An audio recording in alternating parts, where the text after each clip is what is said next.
Mais uma vez, bom dia a todos, a paz do Senhor Jesus Cristo. Vamos abrir nossas Bíblias no livro de Neemias, capítulo 2.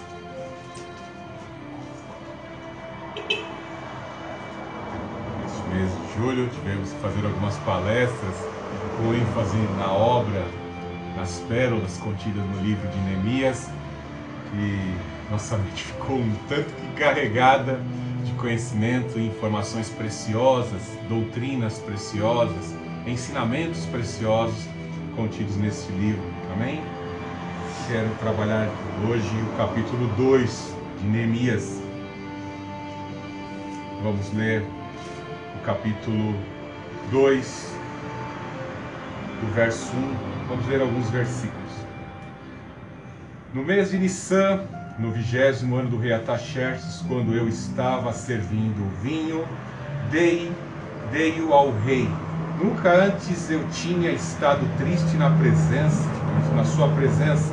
O rei me perguntou: por que o teu rosto está triste?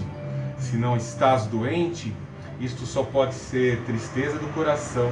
Então tive muito medo e disse ao rei: que o rei viva para sempre. Como meu rosto não estaria triste se a cidade em que está o sepulcro de meus pais está devastada e as suas portas foram destruídas pelo fogo? Então o rei me perguntou: o que estás me pedindo?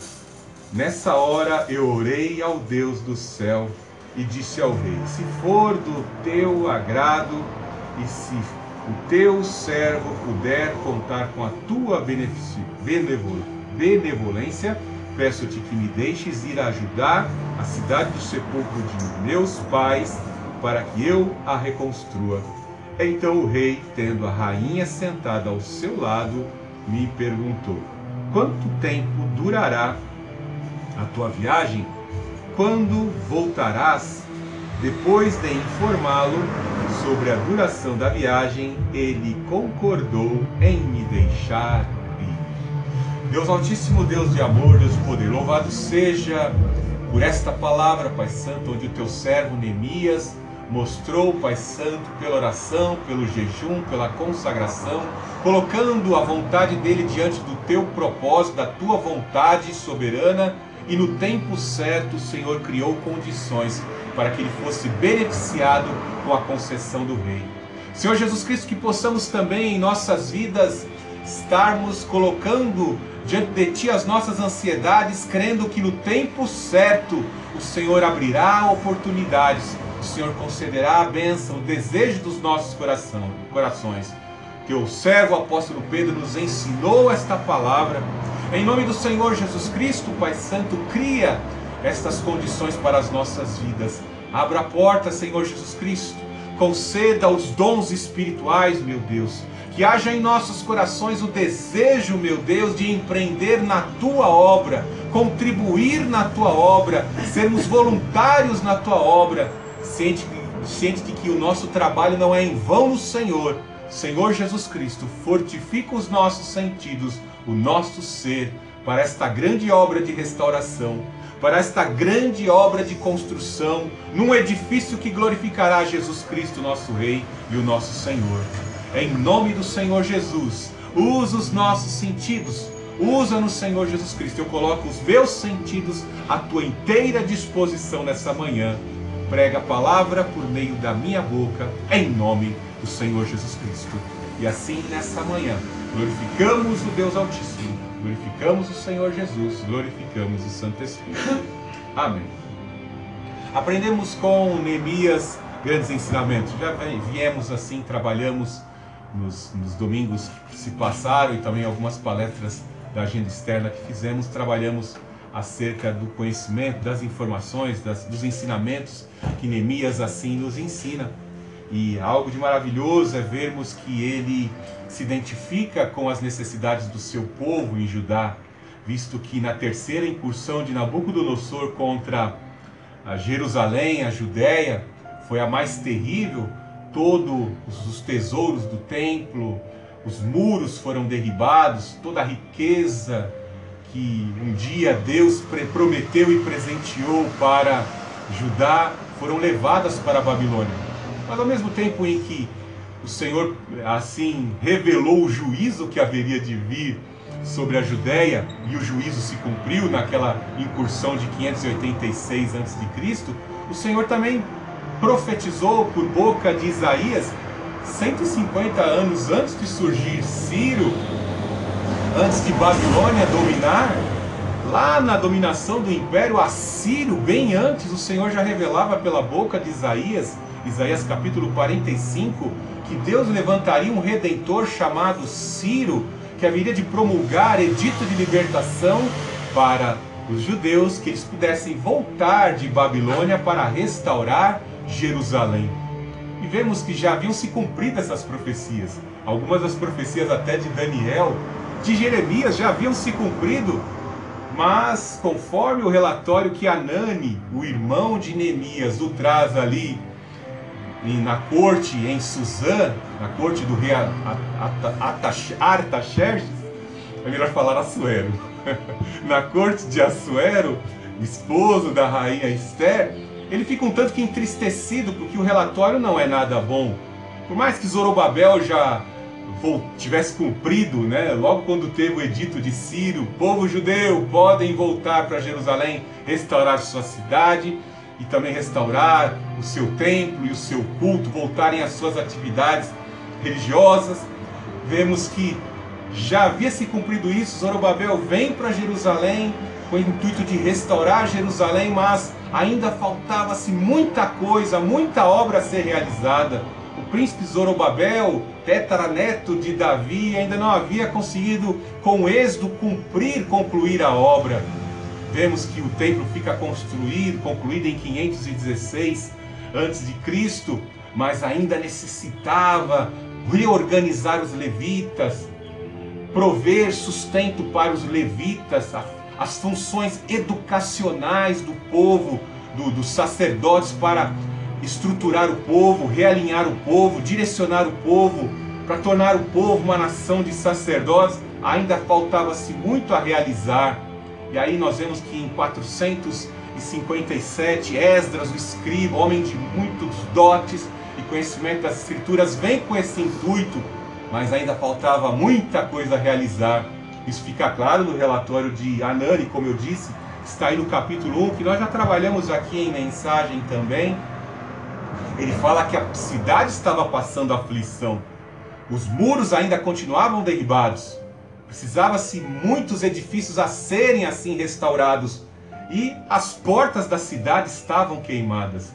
E quando o muro está derribado e porta quebrada, logo nos traz a ideia que qualquer estranho pode entrar dentro da cidade, cometer maldades, inserir.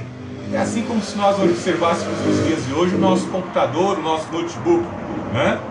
Se a gente não tomar cuidado com o que a gente está baixando, às vezes você está bem motivado, bem intencionado, querendo baixar uma mensagem, como o pastor Fernando faz, né? Quer baixar um estudo, quer baixar um louvor, vem lá os spiders, os vírus, né? Nocivos, mal intencionados, né? Softwares mal intencionados, que querem entrar dentro da sua máquina, corromper a sua máquina. Bem assim, cidade sem muro, cidade sem porta, entra qualquer um, né? Veja as fronteiras do Brasil, né? Foi aprovada uma lei aí de fronteiras abertas, né? Cumprindo aí o projeto globalista. Aí entra toda a sorte de traficante nas nossas fronteiras, né? Por isso que o presidente Trump disse: vou construir um muro para não entrar nenhum traficante, nenhum criminoso dentro da América, né?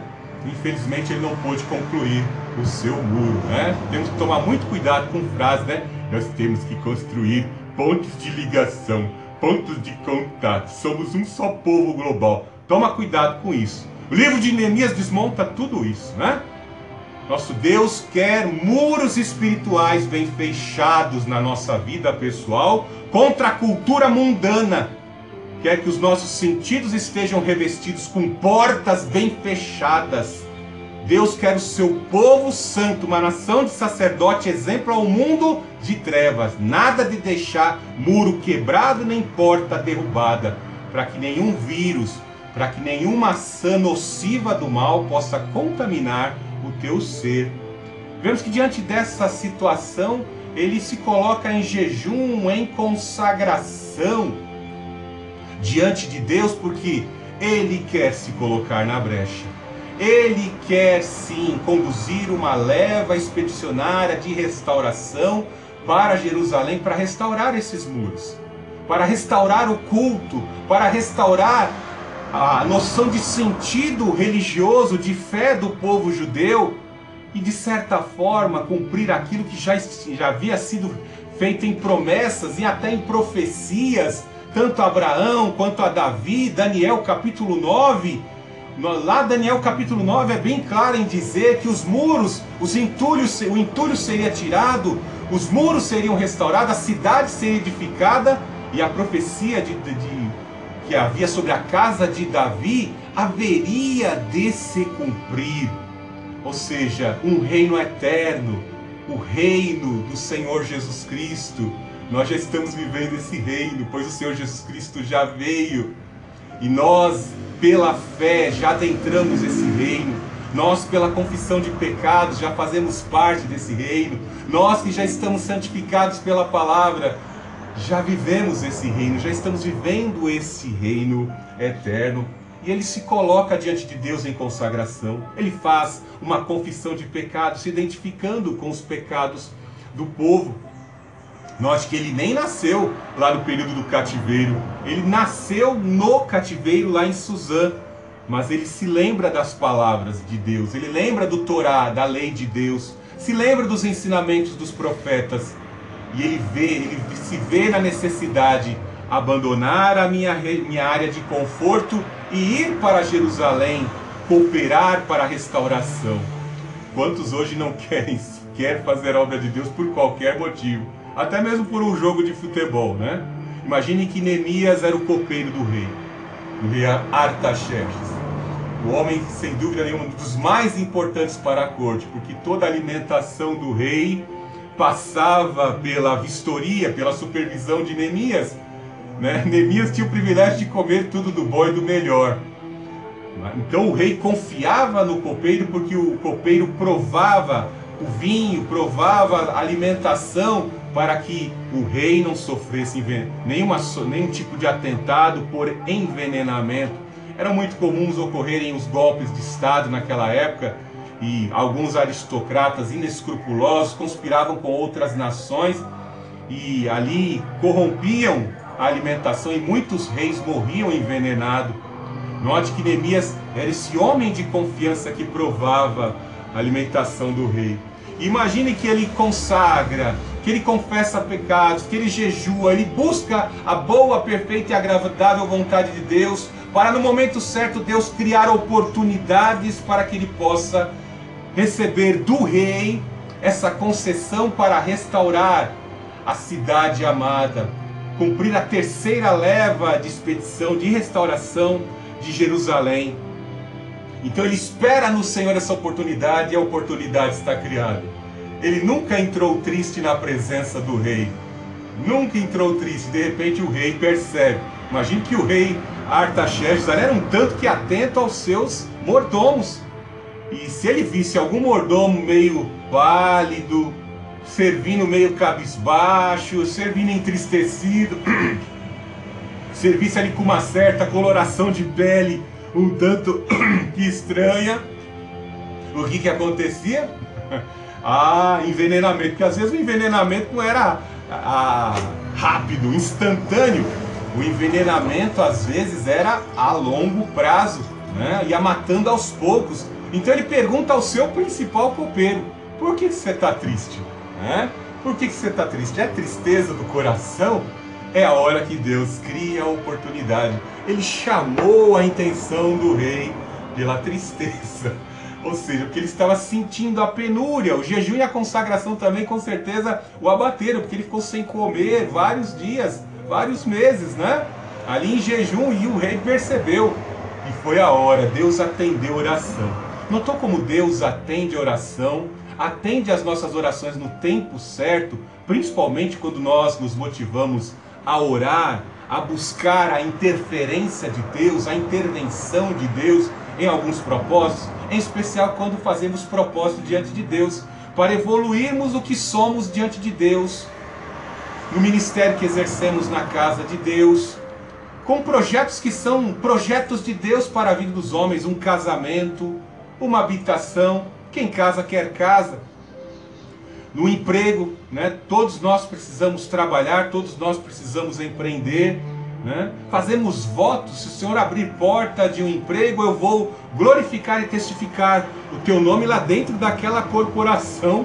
E hoje em dia, sem dúvida nenhuma, precisamos jejuar pelos nossos empregos, né? Porque aí vem uma agenda da ESG dentro das corporações e vai ficar cada vez mais difícil para os cristãos jejuarem e testificarem do Senhor Jesus dentro das grandes empresas.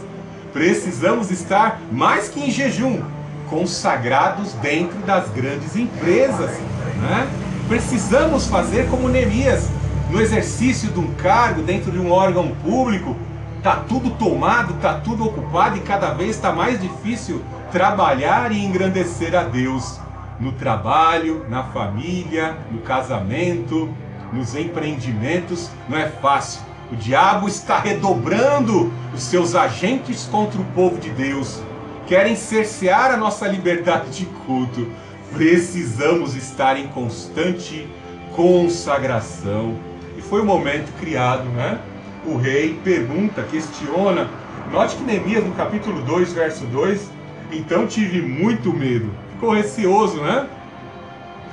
E aí ele aproveita e fala, né, que viva o rei para sempre. Ele conta a situação da cidade dos seus antepassados, Jerusalém, os judeus, pois a cidade estava devastada, a cidade estava em ruínas ainda, as portas derribadas. O povo estava prestes a ser, entre aspas, sucumbir na cultura dos pagãos que estavam ali ao redor. Sanbalate, Tobias e Gesem que os diga, né? Ali, Sanbalate, que era o governador de Samaria, ali era uma cidade onde havia diversas deportações, povos pagãos se miscigenaram ali era um caldeirão cultural terrível, né? Tobias era amonita. Os amonitas costumavam sacrificar seus filhos a Moloque, então era a cultura demoníaca. E o Gesem lá era asdodita, filisteu, uma das grandes cidades que um dia foram dos filisteus, né? Que pode ser vista nos dias de hoje, sempre atacando e tirando pedras, né, no povo de Deus. São asdoditas, filisteus, terríveis, né? Então imagine, olha os inimigos que estão lá, né? Querendo, né, que o povo de Deus, o povo que tem promessa, esses povos do caldeirão cultural, derrotados, que são falidos, fadados, condenados ao inferno, querem que o povo de Deus fique no mesmo estado do que eles. Neemias está compreendendo o jogo aqui. Não! Nós temos promessa. Nosso rei é eterno. Zorobabel está dando continuidade a esse projeto de salvação de um povo, de um reino, de adoradores. Começa com os judeus. Deus ainda tem promessa, né? E é a hora que ele explica a situação. Veja que no verso 4, então o rei me perguntou, o que estás pedindo? Nessa hora eu orei ao Deus do céu. Veja o que é pedir a interferência de Deus. Veja como é importante pedir a interferência de Deus. Naquele momento tão delicado ali, que o rei questione e abre a oportunidade. O que você está querendo, né? O que você está pedindo? Fazendo uma leitura da fisionomia corporal dele, né? É a hora que ele ora a Deus. Nós temos que agir nesse instante, né? Paulo nos ensina a orar sem cessar. A todo instante devemos estar orando, clamando ao Senhor, a intervenção do Senhor. Ore ao Senhor. Né? Vai entrar numa casa, ore ao Senhor. Começou uma amizade, ore ao Senhor. Orem pelos seus amigos. Está diante do seu supervisor, ore ao Senhor. Seu supervisor te pede uma meta difícil lá na empresa, ore ao Senhor, peça força. Como é que você vai atingir aquela meta sem a interferência de Deus te dando força, para você não ficar doente, né? Quando você tem um desafio, você tem um grupo de soldados a enfrentar, o Senhor Jesus Cristo fala que você não é sábio, se você não calcular e ali, né, fazer um levantamento do que você vai necessitar para vencer aquele exército. É muito importante, né? Tolo é o que vai para a luta sem fazer um levantamento, sem computar o que vai necessitar para enfrentar e atingir o objetivo de derrotar o exército inimigo, né? conheça a palavra, tenha intimidade com Deus, peça a interferência dele. Clama a mim e responder-te-ei, e te anunciar-te-ei coisas grandes e firmes, coisas que não sabe. Deus está ensinando, Deus está mandando por meio da boca do profeta. Clama a mim, clama, peça a interferência de Deus nos momentos que você tem que decidir algo, tem que optar por algo. Peça a interferência, que é terrível. Eu já falhei, como talvez muitos já falharam. É terrível às vezes agirmos na emoção, mais na emoção do que na razão. Peça a interferência de Deus. Peça para que Deus ponha obstáculos se aquilo vai prejudicar a tua comunhão com Deus e às vezes te trazer transtornos na vida. E é nessa hora que ele explana as necessidades do seu povo. No verso 5, disse o rei: se for do teu agrado, e disse ao rei: se for do teu agrado, e se o teu servo puder contar com a tua benevolência, peço-te que me deixes ir a Judá, cidade do sepulcro dos meus pais, para que eu a reconstrua. Então o rei Tim, tendo a rainha sentada ao seu lado. Imagine aqui quem está ao lado do rei Artaxerxes, né?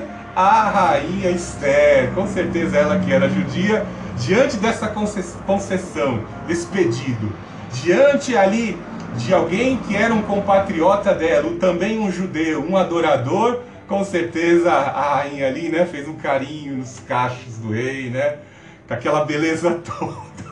A mulher era lindíssima e o rei atendia todos os desejos dela, né? Ela ali também consegue concessões junto ao rei. Tô brincando, tá? Tô fazendo aqui só uma...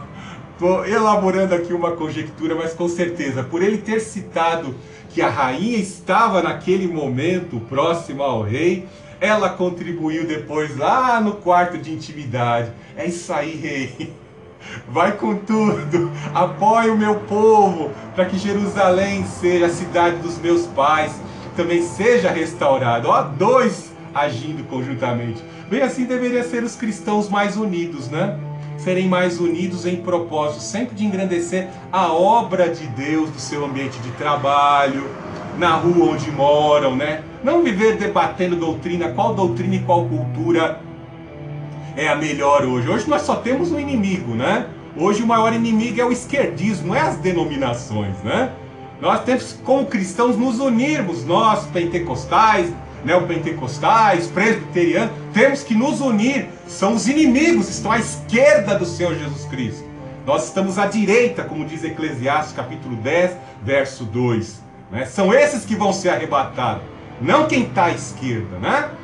Louvado seja o nome do Senhor Jesus Cristo. Veja, no capítulo 2, verso 6, então o rei, tendo a rainha assentada ao seu lado, me perguntou: quanto tempo durará a tua viagem? Quando voltarás? Depois de informá-lo sobre a duração da viagem, ele concordou em me deixar ir.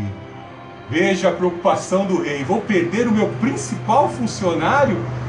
Mas ao mesmo tempo veja que Deus criou condições para que ele fosse liberado, que ele recebesse aquela concessão. Concessão essa que durou 12 anos. 12 anos a concessão de Neemias para assim cumprir o propósito de Deus, atuar como governador, gerir a gestão da coisa pública, ali, organizar a sociedade, organizar os levitas, a ordem de culto. Não foi fácil. Veja que Deus preparou alguém em peso, em pé de igualdade a Neemias ali na cozinha do rei, nos cuidados das coisas, na mordomia das coisas do rei, para substituir Neemias, e Neemias empreendeu nessa missão.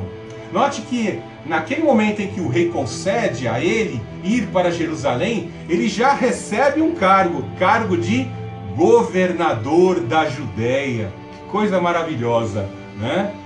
Ele era copeiro do rei e agora foi elevado a governador. É o interessante que o período de experiência de Neemias ali na corte, servindo ao rei Artaxerxes, né, todo aquele tempo ter crescido ali, cuidando das coisas do rei, exercendo a mordomia, estavam agregando, estavam contribuindo para a formação do caráter profissional que ele haveria de exercer. Assim como Moisés, que foi criado na corte, né, da rainha lá, a princesa Hatshepsut, aprendeu artes marciais, aprendeu jurisprudência, a catalogar, escrever leis, legislar, comandar, porque ele cresceu na corte, na maior universidade da sua época, que era a Universidade Egípcia, né? Imagine que Neemias ali servindo ao lado do imperador Artaxerxes, ele via ali como eram as transações de negócios, a formalização dos reis que vinham trazer ali mercadorias para serem compradas, oferecer seu produto, e o rei também, né? Como se davam as transações, as negociações, como o rei administrava sobre os seus súditos, a coisa pública, e tudo isso estava agregando. Ele ficava ali servindo o rei, né? Cuidando das coisas do rei e aprendendo como administrar. Já estava no momento exato, as engrenagens moveram certinha, e o Senhor, pela sua mão poderosa, o coloca como governador para exercer. Veja que também ele recebe uma segunda concessão.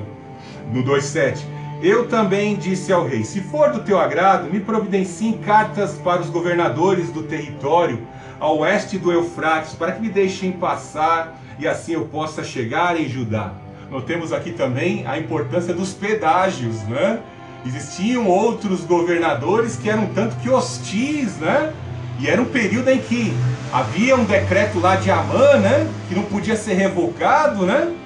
Que era de matar judeus. Então, se falasse que o Neemias era judeu e ia passar ali entre as terras dominadas por outros governadores, né, pagãos, eles lembrariam do edito, vamos matar judeu, né? Judeu sempre foi perseguido. Por que será, né? Judeu sempre é perseguido. Povo de Deus, né? Ainda bem que nós sabemos, quem ora, os que oram por ti, Jerusalém, prosperam. Oramos sempre pelo povo de Deus, né? Ele recebe essas cartas, né, de liberação nos pedágios para passar por essas províncias. Note como Deus está abrindo o caminho, né? Deus vai batendo a cunha e rachando a madeira para o povo obter o êxito. Olha como Deus está abrindo, criando condições para que Neemias consiga o sucesso, obtenha sucesso, conclua o seu objetivo. Deus está indo à frente. Ele recebe aí o título de governador, consegue também a concessão de pedágio para passar entre as províncias dominadas por governadores pagãos. Veja que ele recebe também a provisão, com certeza provisão financeira e madeira para construir os muros, para construir não só a casa dele, a casa do governador, como também os portões que estavam queimados, madeira nobre, madeira da floresta do rei. Imagine que ele chegava lá com as grandes carroças e ali tinha lá, apresentava a carta com o carimbo, o selo do rei. Ele recebia madeira nobre para poder confeccionar ali, para retirar a madeira e produzir as portas que seriam utilizadas nas 12 portas. Depois você dá uma olhadinha no capítulo 3 de Neemias, 12 portas que serviriam, faz uma analogia maravilhosa com as 12 portas que estão lá em Apocalipse, da Nova Jerusalém, as 12 portas da cidade de Jerusalém, tá? Veja no verso 2,8, confirmando isso que estou dizendo, que me seja dada também uma carta para Asaf, o guarda da floresta real, a fim de que ele me dê madeira para as vigas das portas da fortaleza que fica junto ao templo e para os muros da cidade, e também para a casa que irei ocupar. Graças à mão benevolente de Deus que estava sobre mim, o rei atendeu aos meus pedidos. Notou? Como ele glorifica e agradece a Deus por cada concessão, por cada benefício. Às vezes você desanima quando você tem que orar. Você desanima, não quero acordar de madrugada. O pastor Fernando acordou várias vezes de madrugada essa semana, que estava com a agenda pesada. A batalha espiritual é intensa, mas no final a gente se alegra, a gente fica feliz, porque vê a mão de Deus atuando. Os inimigos não nos querem ver pregando, os inimigos não nos querem ver sorrindo. Os agentes do mal, nossa luta não é contra a carne e o sangue, são as ações dos espíritos imundos nos seus agentes, rangendo dente, com inveja, com ódio. Não querem ver a gente crescer, não querem ver a gente bem sucedido, querem impor obstáculos, querem impor impedimentos. são agentes do mal. Note como ele agradece. Você tem um coração agradecido por estar aqui hoje, sentado na igreja, no conforto da sua cadeira, né? Ouvindo essa mensagem, ou diante da tecnologia que você tem aí com esse smartphone, né? No conforto do seu sofá, ouvindo mensagem, desfrutando de todas as tecnologias que o capitalismo proporcionou à sua vida, né? Você tem um coração agradecido. Neemias reconhece isso. É a mão de Deus. É por Deus que eu respiro. É por Deus que eu obtenho vitória. É Deus que me sustenta até mesmo nas pequenas derrotas, nos pequenos fracassos, quando eu falho por opção. Mas em arrependimento o Senhor me levanta. É a mão de Deus que me levanta e que me sustém para continuar caminhando. Então fui aos governadores do território, ao oeste do Eufrates, e lhes entreguei as cartas do rei, além das cartas que tinha enviado comigo oficiais do exército e cavaleiros. Mais um benefício, ele tinha uma escolta. Imagine que as viagens não eram fáceis. Existiam ladrões, salteadores. Imagine Neemias bem vestido com os seus companheiros, algum grupo de homens para lhe servir, alguns servos, né? Ele precisava de uma escolta. O rei Artaxerxes também forneceu uma escolta, proteção. A palavra de Deus nos diz que os santos anjos, as santas criaturas de Deus, os anjos, acampam ao redor daqueles que temem o Deus Altíssimo. O Senhor põe anjos ao redor. Eu já vi anjo atuar na minha vida. Já me deu livramento, evitou que a minha cabeça fosse estourada por um tijolo. Livramentos que Deus nos dá. São anjos que nos dão livramento, né?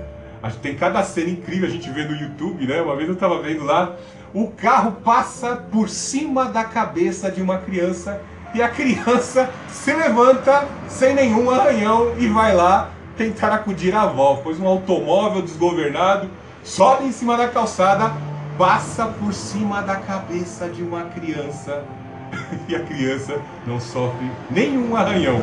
Lá na China eu vi outra criança passar por debaixo de um caminhão. E aí o cara escreve: se isso não fosse filmado, você não acreditaria, não é mesmo?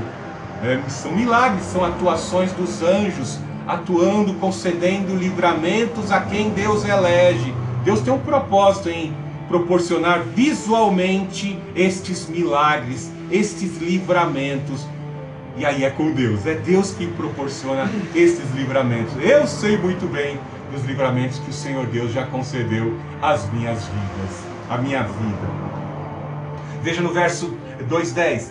Quando Sambalate, Horonita, Tobias, oficial amonita, ouviram isso, ficaram muito irritados por saber que havia alguém interessado no bem dos israelitas.